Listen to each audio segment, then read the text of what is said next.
자, 속력이 일정한 운동의 문제풀이 과정입니다. 자, 형성평가 3-1-2 속력이 일정한 운동편 형성평가 문제 중에서 제일 처음으로 풀어보는 문제는 2번 문제를 한번 풀어볼게요. 자, 2번 문제에서 정보가 시간에 따른 이동 거리의 관계 그래프를 주었어요. 시간에 따른 이동 거리의 그래프가 이렇게 원점을 지나는 직선 형태가 나왔어요. 이 말은 X축 변화량과 Y축 변화량이 똑같기 때문에 기울기가 일정하다. 그러면 이 운동은 등속 운동을 한다라고 우리가 바로 판단을 할 수 있죠. 그러면 문제에서 이 물체의 시간과 속력의 관계 그래프를 그리세요 라고 했어요. 그러면 얘는 기울기가 일정하다. 기울기가 일정하다. 그러면 뭐도 일정하다. 속력이 일정하다. 그러면 시간에 따른 속력값이 변화가 없어야 되니까 이런 형태의 그래프를 찾아주면 됩니다.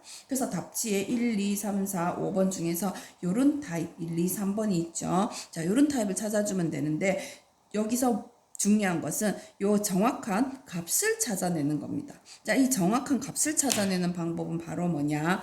시간과 이동 거리의 관계 그래프에서 이 기울기가 바로 뭐냐? 속력이라고 했으니까 이 기울기를 찾아주면 됩니다. 자, 기울기는 어떻게 되나요? 자, 처음 1초 동안에 이동한 거리가 2m라고 문제에서 나와 있죠. 그래프상에. 그래서 기울기는 1분의 2, 즉 기울기가 2다. 그러면 속력이 2m/s이다 라고 판단을 하면 되겠습니다. 그래서 답은 3번 그래프가 답이 되겠습니다.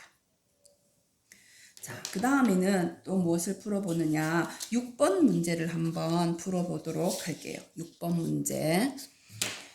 자, 6번 문제 마찬가지로 그래프로 정보를 주고 있는데요. 이번에는 시간에 따른 속력 관계 그래프가 주어져 있어요. 자, 2라는 값으로 시간에 따라서 속력이 일정하다. 시간축과 나란한 형태의 그래프가 주어져 있어요. 시간은 1초, 2초, 3초 흘러가고 있는 이런 그래프가 주어져 있는데, 자, 그럼 이 자동차의 시간과 이동 거리의 관계, 시간에 따른 이동 거리의 그래프를 그리세요 라고 문제를 주었어요. 아까와는 반대 과정을 묻는 그래프죠. 다른 과정을 묻는 거예요.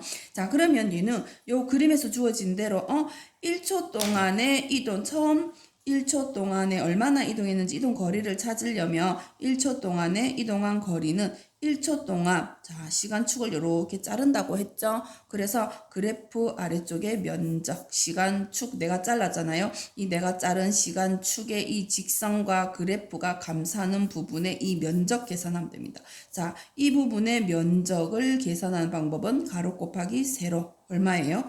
2죠. 그래서 이 2가 이동 거리이다. 면적이 이동 거리다. 그리고 그 다음 또 0에서 2초 동안의 이동 거리는 2초 동안 이동한 거리는 이 면적이 되죠. 이 면적.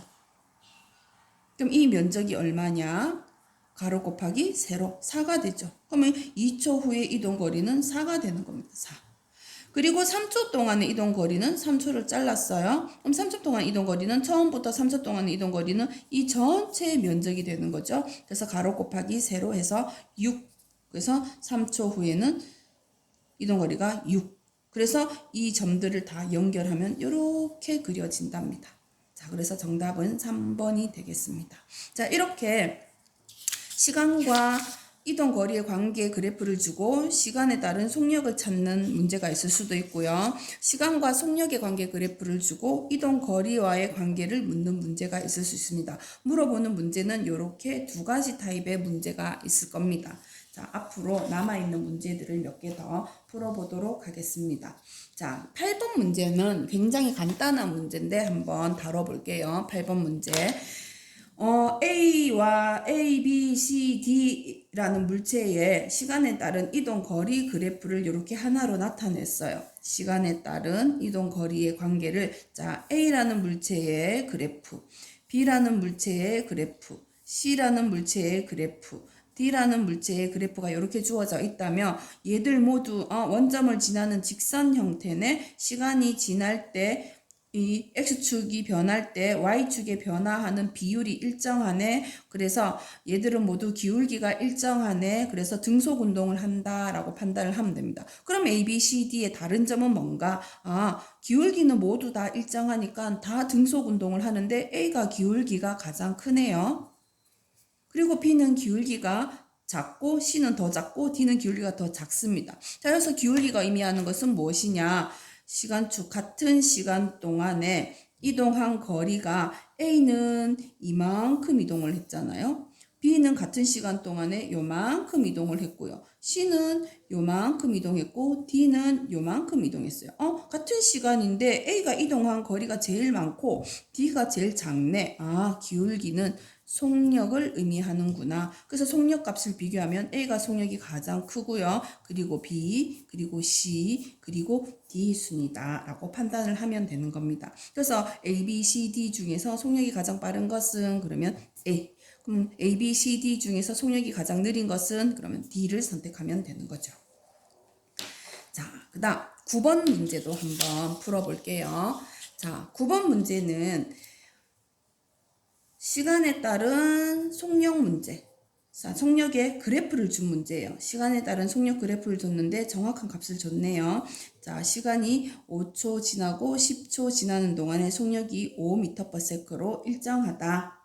자, 그럼 이 물체에 대한 설명을 한번 해볼게요. 자유낙하하는 물체와 같은 운동을 한다. 우리는 아직 자유낙하를 배우진 않았지만 공중에서 떨어지는 물체의 운동이 자유낙하 운동의 모습이라고 생각하시면 됩니다. 공중에서 떨어지는 물체의 운동은 속력이 일정하나요? 아니죠. 떨어질수록 속력이 빨라지죠. 자, 그래서 1번은 틀렸고요. 그리고 5초 동안에는 얼마를 이동하느냐? 5초 동안 이동한 거리를 묻네요. 그러면 5초라는 시간을 잘라서 5초 동안 이동한 거리는 그래프 아래쪽의 면적이다. 면적 계산해 봅시다. 가로 곱하기 세로 25가 되는 거죠. 그래서 25m. 얘도 틀렸네요. 자, 그리고 등속 운동하는 물체는 시간이 지나는 동안에 속력의 변화가 없다. 자, 우리가 한번 생각을 해봅시다. 수레가 하나 굴러가고 있어요. 자, 굴러가고 있는 수레가 계속 똑같은 속력으로 굴러가고 있는데 누군가 뒤에서 밀어줬다면 속력이 빨라지겠죠. 혹은 누군가가 뒤에서 잡아당긴다면 속력이 점점 느려지겠죠. 자, 속력 변화가 없다는 것은 물체한테 가해지는 힘이 없다는 뜻입니다. 그래서 물체에 작용하는 힘의 크기가 일정하다라는 말은 틀렸어요. 어떻게 고쳐야 되느냐? 물체에 작용하는 힘은 0이다 라고 얘기를 해줘야 됩니다. 자, 그리고 이 물체는 시간에 따라서 이동한 거리가 비례한다. 처음 5초 동안에 이동한 거리가 25m죠. 그리고 10초 동안에 이동한 거리는 이 면적이죠. 얼마? 50. 그래서 시간이 흘러 2배, 3배, 4배 흘러갈 때 이동한 거리의 값도 2배, 3배, 4배 흘러가는 시간에 따른 이동 거리 그래프를 그려보면 이렇게 그려진다는 거죠. 그래서 물체가 이동한 거리는 시간에 비례한다라는 말, 맞는 말 되겠습니다. 자, 그리고 그래프의 기울기, 얘는 기울기가 0이잖아요. 기울기가 0이다. 기울기가 0이다는 얘기는 시간에 따른 속력의 변화가 없다라는 뜻이니까 여기서 기울기는 의미하는 바가 원래 있기는 한데 우리는 중학교 3학년 과정에서 배우는 범위 안에서만 다뤄야 하니까 그래프의 기울기가 의미하는 것은 이동 거리는 아니다. 이동 거리는 면적이 의미하는 거다. 면적이 의미하는 것이 이동 거리이다 라고 배웠잖아요. 그렇게 배우고 왔으니까 5번 내용은 틀린 내용이다 라고 판단할 수 있겠죠.